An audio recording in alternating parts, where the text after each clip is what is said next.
Let's go.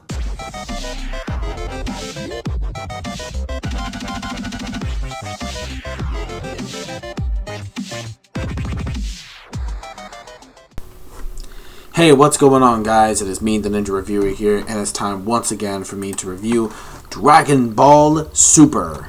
Dragon Ball Super episode 36. Now, I do apologize if I am, late to the party for this review, but that Sunday was Easter Sunday, and I was quite busy, doing stuff with my family.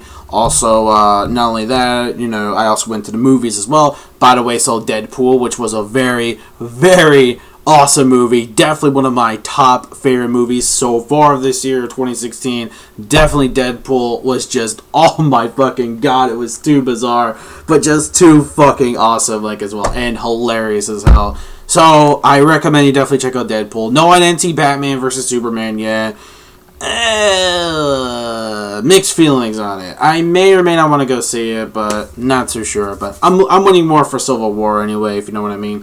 Anyways, so when it comes to that in mind, let's just jump on the Dragon Ball Super. So this episode, oh my god, Vegeta versus MAGETTA honestly has to be one of the best fights in this tournament, hands down, because Vegeta is just, oh man, the way he was going to, the end result when he used the final flash, oh my god,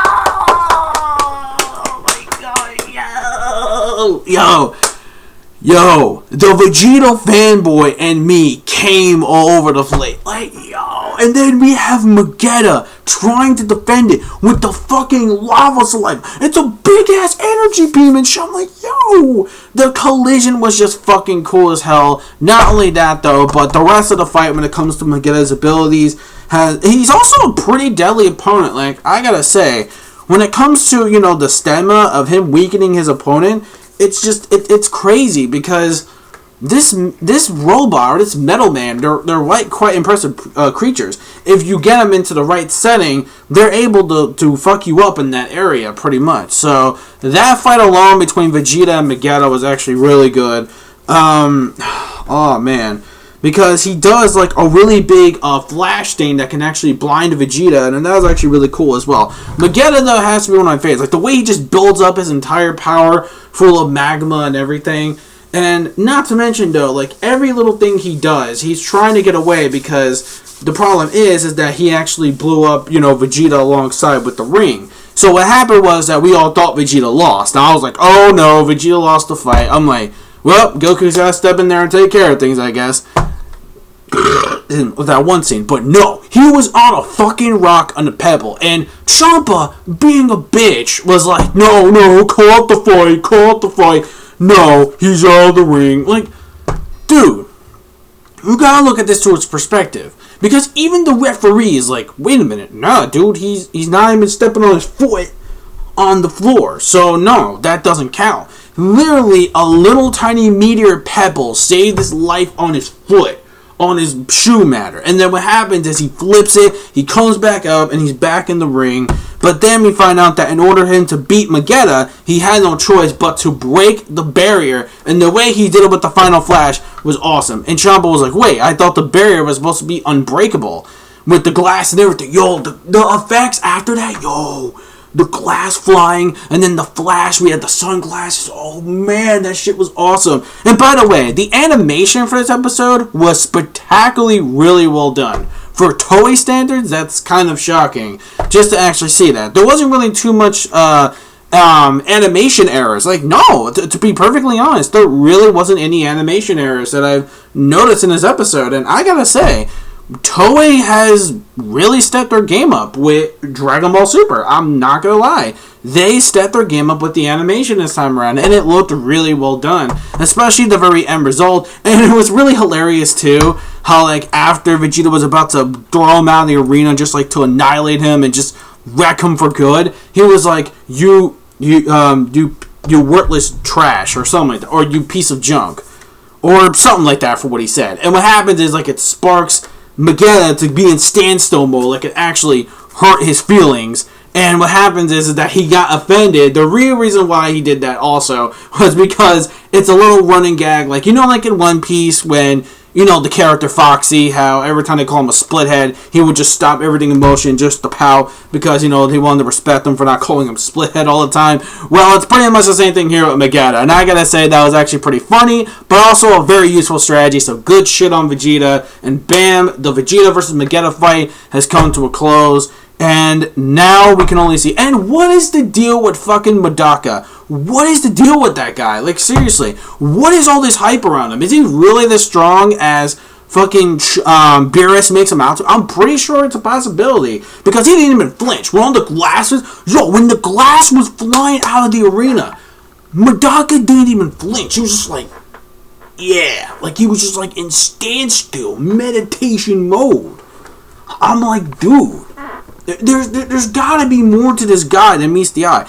Unless, there's no way, because a lot of people keep saying, oh no, like, this dude, you know, is pretty shitty. Like, no, like stop playing. Like, I think they just hyped him up for no reason. Like, I think Beerus is just saving him because it's like a last resort if Goku and them, like, lose, like, on a real note. Because once they're annihilated, keep in mind, they're not gonna be coming back. Because the reason why they only came back was because of of the illegal terms that Frost did during the fights. So that was the only reason why, pretty much, they were allowed to come in. But once they're going to get annihilated again, there's no second chances. So keep that in mind as well. So when that happened and when that was happening going on, oh man, we saw the rest of that, man. And oh man.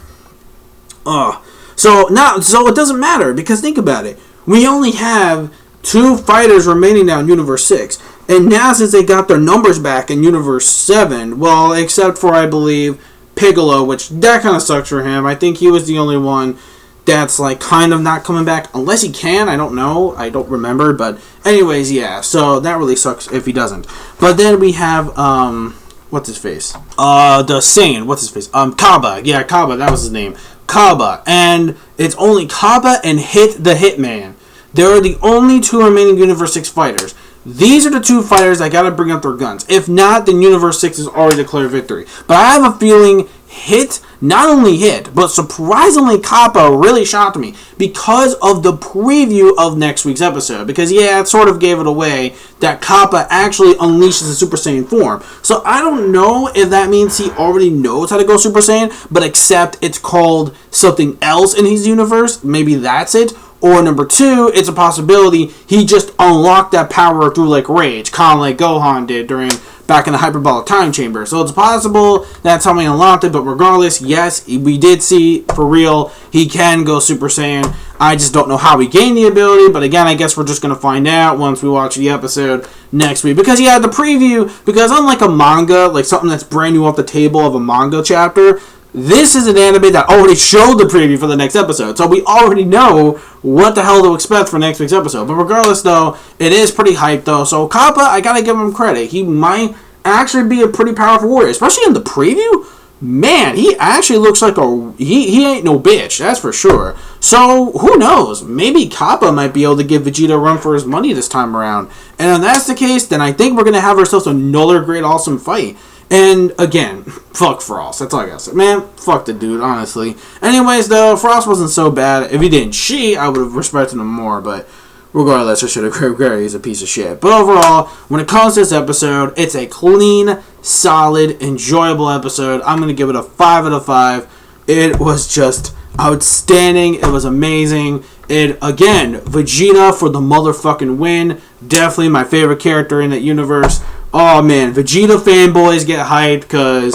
And not only mention, next week, finally, it's about goddamn time. Vegeta goes Super Saiyan Blue. And I'm like, yes, thank you, finally. Like, now this is the fight where it's about to get really serious. Like, an all-out battle. Not like some shit like with MAGETTA, how they had to, like, set it up. Like, in, like, an environment where he'll be able to pretty much have an advantage on Vegeta. No, that's not the case at all. This might just actually be a regular fight. Unless Champa is going to pull some bullshit again where he can give CAPPA the advantage. But I'm not so sure. But anyway, that's my review of Dragon Ball Super. Let me know your thoughts in the comment section below of this week's episode, or just this episode in general of Dragon Ball Super episode 36. And I will see you guys next time for next week. Yeah, I should be able to get on time, hopefully. Dragon Ball Super episode 37. So till then, guys, this is the Ninja Reviewer signing out. Peace, soul, love, chicken grease, and the sky's the limit. MM Manga fans, keep supporting what you read and what you watch. And yeah, that's it. And I'll see you guys in the next episode, episode 37 of Dragon Ball Super. Okay, that was lame. I know. I apologize. But anyways, yeah.